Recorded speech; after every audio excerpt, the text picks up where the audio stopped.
The purpose of this project is to provide an insight into the workings of the late 18th century legal system, which will be done by analyzing 6 Old Bailey case trials. Much can be learned and much is of interest in these trials, as they show the intricacies of the legal system. The trials chosen are from a 6-year period, and are the only man-on-woman not guilty verdict murders from that time, which is useful, as it will allow the reader to learn what was necessary to acquit a murder defendant. The main focus will be on analyzing and describing what was necessary to get the defendant acquitted, as well as the implications of this decision.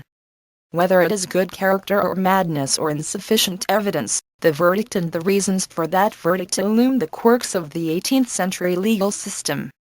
The reader must remember that these cases take place during the famed Bloody Code, the period in British history when more crimes were punishable by death than at any other time, and as a result one would expect harsh treatment of defendants.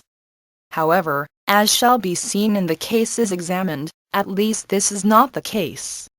What we have instead is an insight into the machinations of acquittal, that is, the processes by which defendants avoided the law. The 6 cases examined vary to different extents in the reasons for their verdicts, but all are useful in examining the workings of the late 18th century legal system, and transporting oneself to a time in which justice was dealt differently.